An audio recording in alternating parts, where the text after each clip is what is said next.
Esta es una producción de Grupo Fórmula. Encuentra más contenido como este en radioformula.mx.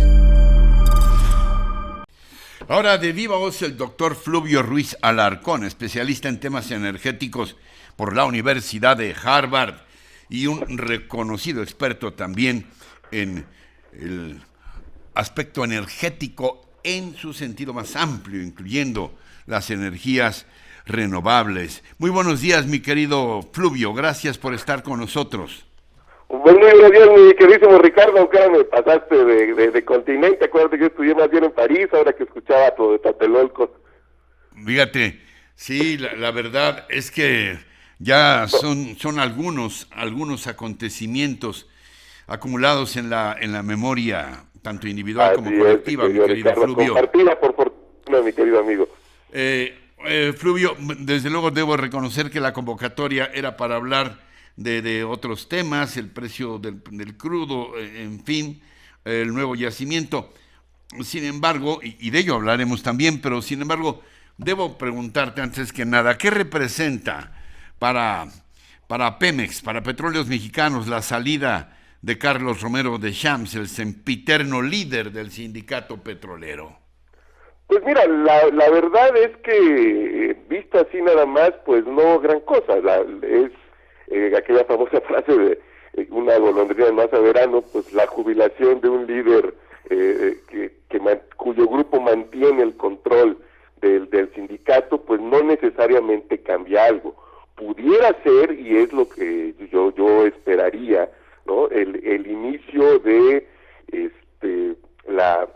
el desmonte de la estructura corporativista, no solo en Petróleos Mexicanos, sino en general, que está en la base de las relaciones laborales que rigen en nuestro país, en las relaciones sindicales, ¿no? Creo que esto ojalá fuera el anuncio de entrada de que en Petróleos Mexicanos, como pareciera haber por ahí hace algunos meses se difundió, trascendió, se filtró, no sé cuál sea el término correcto, una aparente hoja de ruta para la elección de la nueva dirección, ¿no? Ya bajo los términos de la reformada Ley del Trabajo, dentro del marco, además del acuerdo comercial con Estados Unidos y Canadá.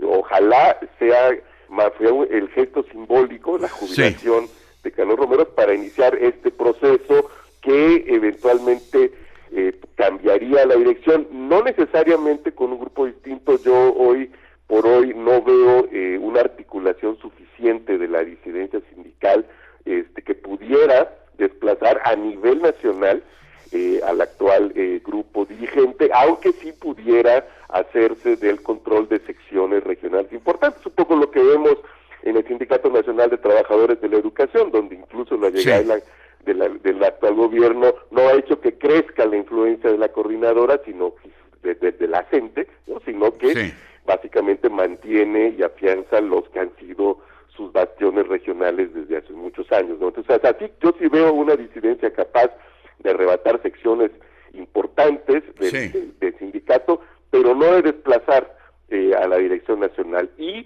me parece que todavía estamos muy lejos de poder ver esta desestructuración del corporativismo, que ya que estamos a un día de la conmemoración de la expropiación petrolera y siempre viene a la memoria el general Cárdenas, pues terminó siendo todo lo contrario para lo que fue creado, ¿no? El general creó esta estructura corporativa como rasgo distintivo de las relaciones sindicales para que los trabajadores tuvieran instrumentos de clase para pelear por sus derechos, y terminaron siendo mecanismos de control gremial y político, ¿no? Creo que ojalá estemos al inicio de eso, pero aún falta camino y faltan evidencias para decir que por primera vez en la historia, o en muchísimos años, en décadas, el Estado mexicano va a aprender a lidiar con un sindicalismo independiente, porque déjame decirte, querido Ricardo, ya que estamos en el tema del sindicalismo, el sector petrolero suele ser muy combativo, incluso en México, recordemos,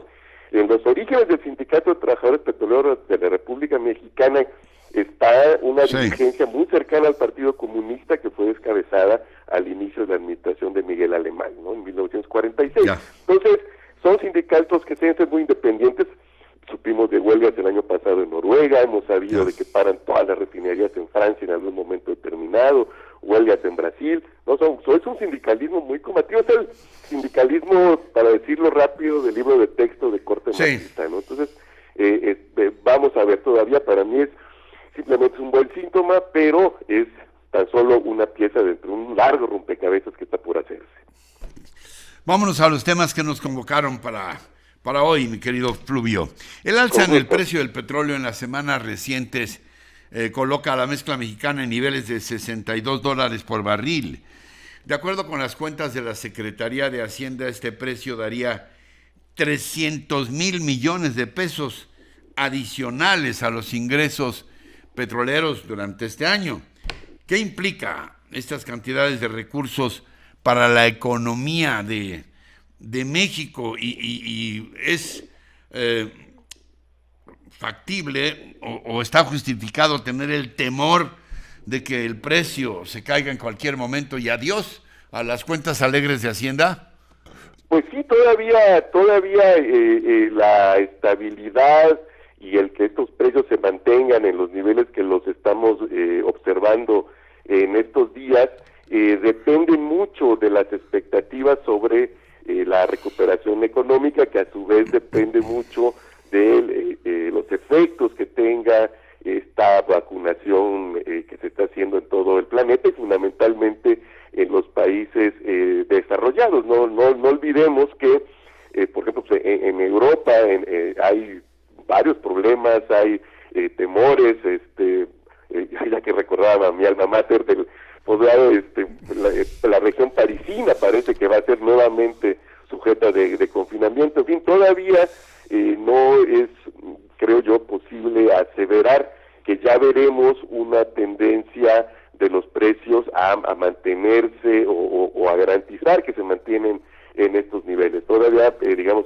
depende mucho de los alfileres de la evolución de la pandemia, ¿no? Donde se han encontrado justo, por ejemplo, ayer en Francia, una variante bretona del coronavirus que es más difícil de detectar, ¿no? Entonces, sí, todavía es complicado. En muy buena medida, estos niveles de precio se han observado gracias a que en Estados Unidos, por ejemplo, hubo un lapso de una recuperación más importante de lo esperado, que a su vez provocó una disminución de inventarios, y sobre todo creo que el dato central es la disciplina que ha mantenido este conjunto de países exportadores, donde no ha participado más México, no la OPEP+, en términos de los recortes que se han hecho a la producción, porque el año pasado el consumo de petróleo cayó a nivel mundial en más de 9 millones de barriles diarios, y este año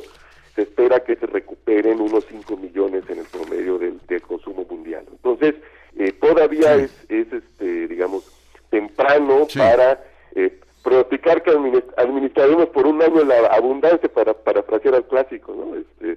Todavía es temprano, pero sí, por el momento, las señales son buenas, y eso evidentemente implica ingresos adicionales para Petróleos Mexicanos. Yo creo, para Pemex lo importante es que esto mantiene los precios por encima ya de sus costos de producción en prácticamente todos los 1.7 millones de barriles que se están produciendo. Que hubo un tiempo en que nos haría más caro el caldo que las albóndigas, nos estaba costando que lo platicamos, la extracción, ¿verdad? Que sí, aproximadamente un cuarto de la producción no era rentable para Pemex, y obligarla a producirla era obligarlo a tener pérdidas, aunque tuviera más ingresos, ¿no?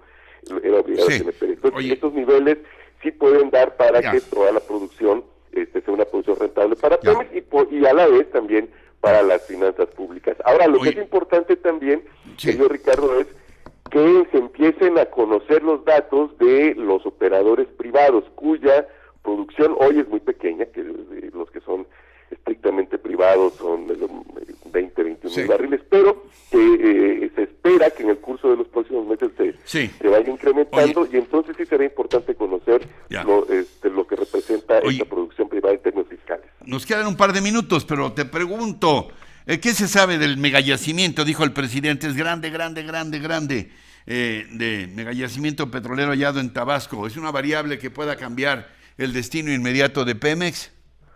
Pues mira, según los datos que han trascendido, es del orden de, si no me equivoco, 600 millones de barriles equivalente crudo. Es un yacimiento grande, yo diría secas, ¿no? Pero sí ya es un descubrimiento significativo, sin duda, y sobre todo va en línea de lo que ya el año pasado empezamos a atestiguar, es decir, que hay una capacidad de restitución de reservas de petróleos mexicanos ya del 100%, es decir, desde el año pasado prácticamente, y con este descubrimiento seguramente se va a apuntalar esta tendencia de que Pemex vuelve a los niveles de 100% de tasa de restitución de reservas. Para nuestro público eso significa que por cada barril producido se descubre otro, ¿no? Y entonces, también parafraseando aquel dicho de la marchantita, pues hay para vender mañana, ¿no? Entonces, creo que eso es lo que es muy importante, que confirmaría esta ruta en la cual Petróleos Mexicanos muestra que hay, digamos, sostenibilidad en el tiempo, que tenemos todavía, pues, potencial petrolero para seguir desarrollando, y esperemos que ahora sí, para aprovechar lo mejor de lo que hemos hecho en los años pasados, ¿no? Recientemente vimos números de que en 30 años Pemex le entregó al fisco 30.5 billones de pesos, ¿no? Más de $1 billón diario anual en promedio, y pues no pareciera ser que como país lo hubiéramos aprovechado de la mejor manera. Gracias, como siempre, mi querido Fluvio. Quédense. Un gran abrazo, querido Ricardo. Esta fue una producción de Grupo Fórmula. Encuentra más contenido como este en radioformula.mx.